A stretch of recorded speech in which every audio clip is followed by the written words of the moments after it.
Hey folks, AJ here. Another product spotlight on a retrofit kit that we have for the old Dvsc control system that Trajet used to use back in the day. So it's an old discontinued part. I have a picture of it here. I'll hold it up to the camera. If you have this touchpad control panel on your Trajet spa, this retrofit kit will replace what you have. It's a great little kit that's going to give you every feature that you have in your current tub in a new little system here. And I'm going to show you how it goes together right now. All right. First of all, we're going to start with the button. Okay. We have a new button style here. The hole is exactly the same as the original one. So it's going to fit in there perfect. You're not going to have a problem at all with this new button assembly. Okay. All right. The control box is right here. It has a water level and temperature sensor. Okay. Let's take a pause and talk about this for a minute here. First, I want you to look at this side of it. It says right here water level. So you're going to silicone and glue this to the back side of the tub right above where you want your water level to be. Okay. In other words, the pump and the system is not going to come on unless the water reaches this level on the inside of the tub. All right. So what you're going to do is when you flip it over on this portion, and I have directions that come with all this in the kit, but I'm going to briefly explain it now in the video. On this portion up here, you're going to add a whole bunch of silicone to this side of the sensor, okay? And in this channel here, they want you to use a hot glue gun to adhere this to the back side of the Whirlpool tub.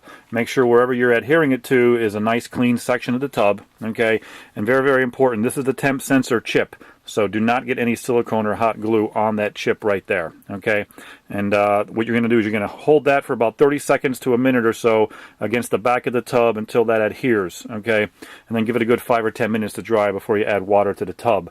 So that's what you need to do with this water level and temperature sensor device that comes with the new control system. Now, while we got it here in the hand, I'm going to show you where it plugs into the main control box. All right, we have an option plug, and the display plug. All right, it doesn't matter which option plug it goes into. I'm going to plug it into the left one right here. Okay, there is a notch that is inside this plug that's going to line up with a corresponding notch in the receptacle there. So it can only go in one way as far as that's concerned. Okay, so that's our temp sensor and water level. Now, for display purposes right now, to show you how this works, I'm going to just wrap the wire. It's a little trick that we have in the trade. I'm going to wrap the wire around the temp sensor here. So it's going to give you it gives the computer system a false reading that we have water in the tub. So I'm going to do that right there, okay? All right, next is the light assembly. All right, it comes with a new LED light. It's a mini light. This is what's currently being used in the industry. Okay, in your tub, you have a larger light lens, the old style like this right here. So what you're going to want to do is take the new light lens and silicone it to the inside of your old lens. Okay, add a little pressure, get that in there, wait till that dries, get that in there nice and tight. Okay, probably a little silicone on the outside here. Not too much on the front side so it doesn't distort the lighting. Okay, the light bulbs there, the LED light bulbs. Get it on the outside and you'll be fine. Okay, hold that there until that starts to cure up for you a good 2 or 3 minutes with more clear silicone. Okay, the plug system for the light is a 3-piece system, and it's the light assembly here that has the 4 pins on it. We got a 4-pin cord, and then we have a 4-pin adapter that goes into the 9-pin that goes onto the control box. So I just want to keep these all nice and tight for packaging purposes, but they go self-explanatory. One end goes on to the adapter plug. We'll put the other end here into the light assembly. Bend this back a little bit. There's 2 plugs, doesn't matter which one it goes on. Just make sure it goes on nice and square. Okay, and then it's already color coded here with the plug, yellow option down there on the control box. Okay, and again I got to put the flat side to my left so the pins line up. Okay, there are we have locking harnesses that keep the wires in place so they don't fall off with vibration of the pump. Okay, so that's our light system right there. Okay, last is our digital touchpad. Okay, and we're going to do the same thing, plug it into the back side here. Line up our tabs and snap in our locking harness, and the display is, can you see it there? Yeah, the display is color coded again, says display. And we got the snap-in locking harness. Okay. Now this control box has a screw section here where you can screw it down to the floor of the tub or the floor of your house, the subfloor. Put a drywall screw in there so that doesn't vibrate. Okay. You're already going to have a variable speed pump. I got an old one here for demonstration purposes. You're already going to have a variable speed pump in the system. If you need to add a variable speed pump to this control system, we have it on the link below as well. So the pump is going to plug into the only plug. Let me see, make sure we get it in the video here. Plug's going to plug into the only outlet on the control box, and then the control box is going to plug in to your GFCI protected outlet. Okay. Now, once we plug that in, let's take a look at our temperature display.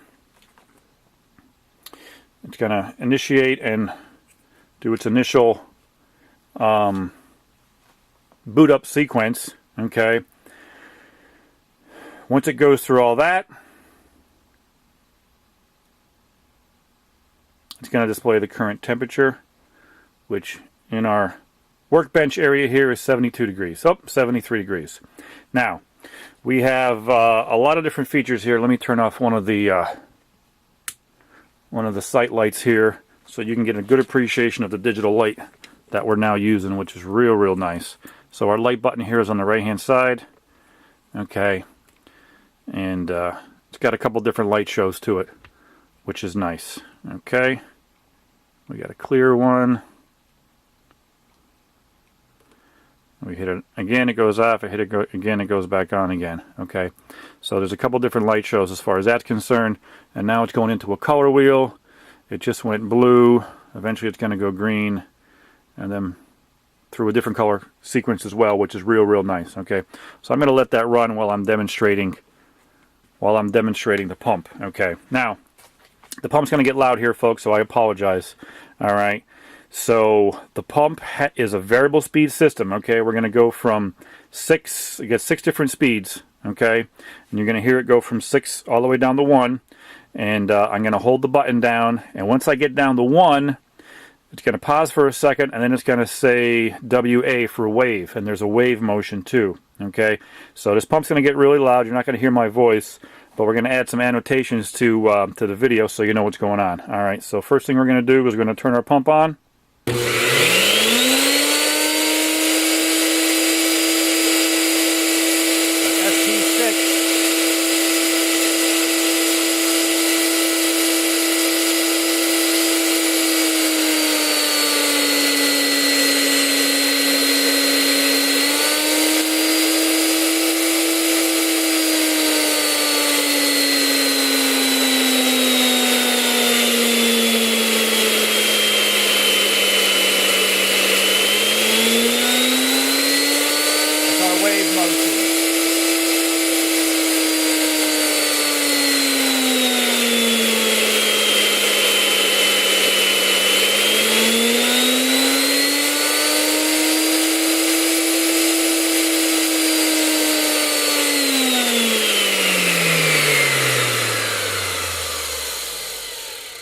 Okay, folks, so you saw me start at high speed. It was SP6, and then I held the button down, and it went all the way down to SP1, and then it paused, and then you saw the WA for the wave motion, and then you heard how that pump went higher and lower. Okay, so that's the way you control the system, all right, with this new digital touchpad, which is real nice. Showing 27, and it's corresponding, it's flipping right now between 27 and the temperatures. Well, the 27 is the minutes left in the system. That's for 27 minutes the pump will shut off by itself. So it has an automatic shut off built into the system. So folks, it has everything, if not a little bit more, than what your original system had in your Whirlpool tub. Okay, we got temperature display, we got a water level safety device. Won't turn the system on until there's enough water in the tub. We have the new upgraded digital light. We have multiple speeds, and we have the wave function all on this nice little button here that'll fit in the same exact hole that you have in your original system. So that's everything in a nutshell. Any questions beyond this video, feel free to give us a call. We are your Whirlpool Tub Parts Authority.